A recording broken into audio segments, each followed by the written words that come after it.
तो भैया लोगन का बा सब ठीक बा। तो भाई लोगन आज हम तो लोगन के कुछ ना बताई, बस इतनी बात बता दे कि तू भोजपुरी गाना सुनेला तो आवा तनी देख लिया जा कि भोजपुरी गाना मतलब ट्रेंडिंग में कौ कुछ नहीं चलत बा। देखल जा भोजपुरी का झलकार के करके के चलत बा भोजपुरी यूट्यूबवा में।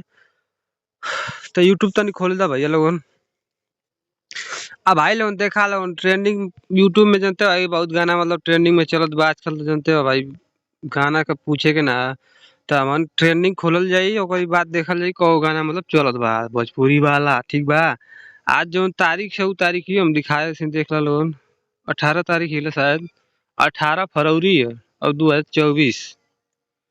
अब म्यूजिक खोल लेल जाई, देख ला भाई। तो पहला नंबर पर देख ला भैया पवन सिंह हम। अब पवन सिंह तो जानते हो कैसन गाना लिखले हम, टिकुलिया ए राजा। ई गाना पवन सिंह का ठीक बा। ई गाना मतलब एक नंबर पर ट्रेंड करत बा। पवन सिंह कई दिन से यहाँ हटत ना हो से लगा था कि 10 दिन रही है इसी तब इनकी हटी है यहाँ से। 4 दिन हो गई ल, 4 दिन से अभी हम यही जा। ठीक बा, इनका गाना देख सकत है। ई तू गाना जरूर सुन ले वाला कहा से कि गाना अच्छा बाजल 5 मिनट व्यू चल गई। 2 नंबर पर हम गाना के हम ना जानती जे ई गाना सुनत हुई समझत हुई। 3 नंबर पर कौन दूसर गाना बा। 4 नंबर पर देखा पवन सिंह हो। 4 नंबर पर भी पवन सिंह हम। 1 नंबर पर ना हुए आ 4 नंबर पर हम। तो 4 नंबर पर आरा बलिया वाला गाना, आरा बलिया छपरा। तो आरा बलिया छपरा वाला गाना सुन ले तो ठीक बा, ना सुन ले तो सुन लिया। इहो देखबा तो 9 मिलियन व्यूज हो गइल बा लगभग। ठीक बा, 9 दिन से इहो मतलब 4 दिन ट्रेंडिंग में चलता कहिए चली। आ 5 नंबर पर आई गाना, 6 नंबर पर आई गाना, 7 नंबर पर फाइटर बा, 8 नंबर पर यो बा, 9 नंबर पर आई है, 10 नंबर पर आई, 11 नंबर पर आई, 12 पर आई, 13 पर आई, आ 14 पर फिर पवन सिंह हम। आ 14 पर जौन गाना इनकर चापा धन हो, चापा धन हो गाना बा। 14 नंबर पर ट्रेंड करा था। ठीक बा,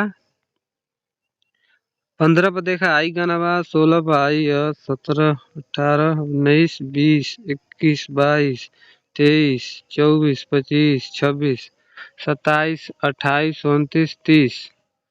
यार भोजपुरी गाना बस खाली पवन सिंह हो यार, और क्यों ना सब सब सिंगर लोग दब गल हो उनका।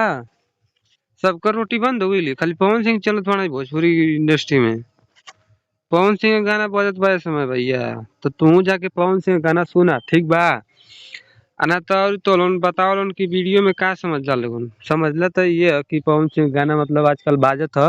ये 2024 में फरवरी के महीना में 18 तारीख के। ठीक बा, आगे हम ना बता पाए कि एकर गाना बजी।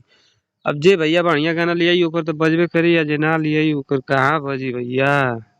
फिलहाल गाना सुने के चाहिए तो देखा हम इतना गाना सुनी ना। ठीक बा, ना तो अगला वीडियो में मिलत ऐसे कोनो वीडियो पर बातचीत लेके। ठीक है।